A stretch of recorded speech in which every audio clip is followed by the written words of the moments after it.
There's one question about The Lion King that Disney has spent decades avoiding. A question so awkward, and so awkward it threatens to make the entire romance of the film, well, really uncomfortable.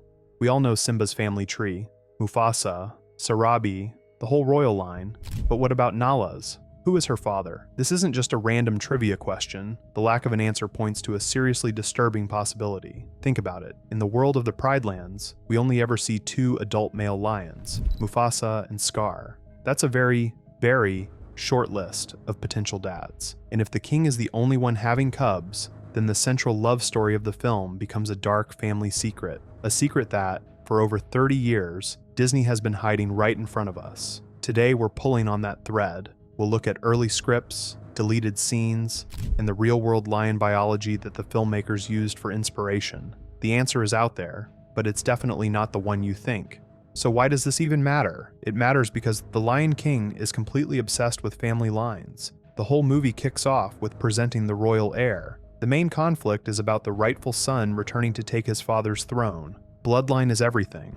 But for Nala, who becomes Simba's queen and the mother of the next generation, her father's side of the family is a total mystery. We know her mom, Serafina, is in the credits, but her dad is a ghost. This gets really weird when you consider what the film is based on. The filmmakers, including directors Roger Allers and Rob Minkoff, have openly said they researched real lion prides. In the wild, a pride is usually run by one or two dominant males who father pretty much all the cubs. When a new male takes over, he'll often kill the last leader's cubs to make way for his own. The creators knew just how brutal it was when they were writing the story. That biological fact puts a huge spotlight on the only two male lions we ever see at Pride Rock, Mufasa and Scar. And this is where our favorite childhood movie starts to feel a lot less comfortable. The film basically forces us to ask, if those are the only two options, what does that mean for Simba and Nala's relationship? This isn't just some wild fan theory. It's a logical conclusion based on the very world the movie built. Alright, let's start with the most obvious and unsettling candidate, Mufasa. From a purely biological standpoint, this makes the most sense. As the king, Mufasa would have been the dominant male, fathering the next generation. In fact, director Rob Minkoff once admitted that the general assumption behind the scenes was that Nala's father was either Mufasa or Scar. This wasn't some accident. It was part of the world's internal logic, even if they didn't say it out loud. In early drafts of the film, back when it was called King of the Jungle, it was even more explicit, with Mufasa implied to be Nala's father. If that were the case, it would make Simba and Nala half-siblings.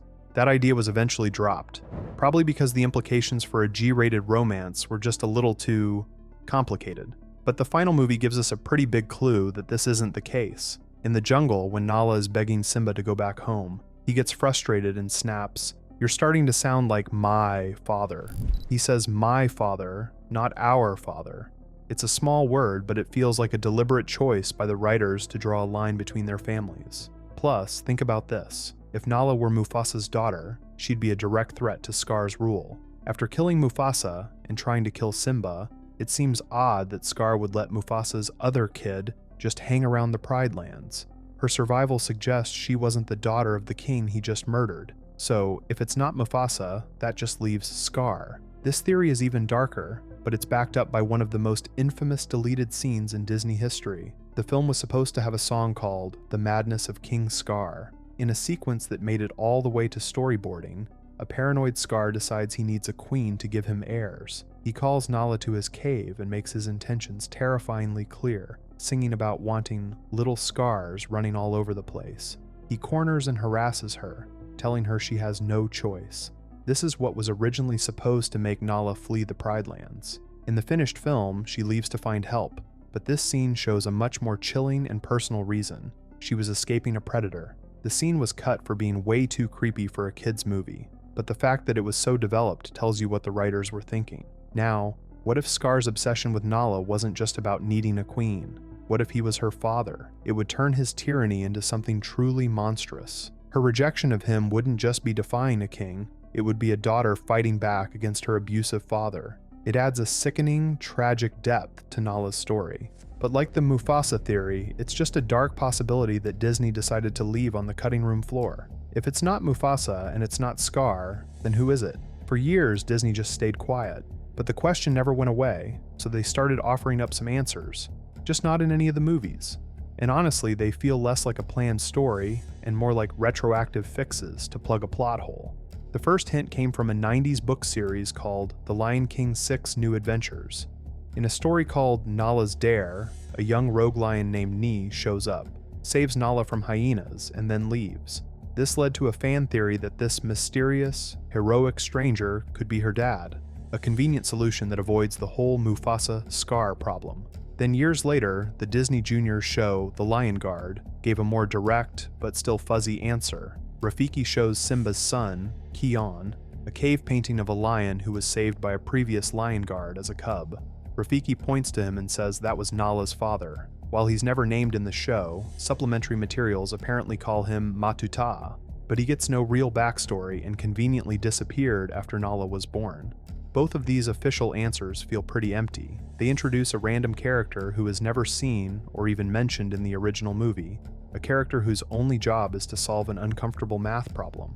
It's basically a narrative cop-out, an admission that the original film created a paradox that was too messy to ever address head-on. So, after looking at all the evidence, where does that leave us? While the filmmakers have admitted that Mufasa or Scar is the most logical answer based on real-life prides, the clues in the movie itself and Disney's later retcons all point somewhere else. The most likely answer is that Nala's father was an unknown rogue lion. Here's why. The dialogue in the film, My Father, works to disqualify Mufasa. Scar's actions, letting Nala live but then trying to force her to be his queen, make more sense if she isn't his direct niece.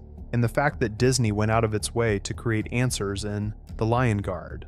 And the book series, no matter how weak they are, shows their official stance is that an outsider lion was the father. This was probably the unspoken idea all along. The writers likely figured an unnamed rogue was the father, but realized that bringing in another male lion would mess up the clean, Shakespearean story of two brothers fighting for the throne, so they just left him out. Director Rob Minkoff once joked that they hoped nobody would notice. Well, we noticed. And while the truth may not be the incestuous shocker of the Mufasa theory, or the tragic abuse story of the Scar theory, it reveals its own kind of quiet sadness. It means Nala's father was absent. He was a lion who passed through, had a cub, and then either died or more likely just left. He abandoned Serafina to raise their daughter, alone in a kingdom about to fall apart. Nala grew up without a father, and maybe that's what made her so strong, so independent, and ultimately, the hero who left home to save everyone. The biggest secret isn't who her father was, but the fact that he was never there at all. But hey, that's just my take on it. The beautiful thing about the hole Disney left in the story is that it's allowed this debate to go on for decades. So now I have to ask, what do you think? Do you buy the biological argument that it had to be Mufasa? Does that creepy deleted scene convince you it was Scar? Or do you accept Disney's add-on of a mystery rogue lion? Let me know your definitive theory down in the comments. This is one of the greatest unsolved mysteries in animation, and everyone's got a piece of the puzzle. If you had fun on this deep dive, be sure to subscribe and hit that notification bell, because we're just getting started uncovering the secrets hidden in the Pridelands.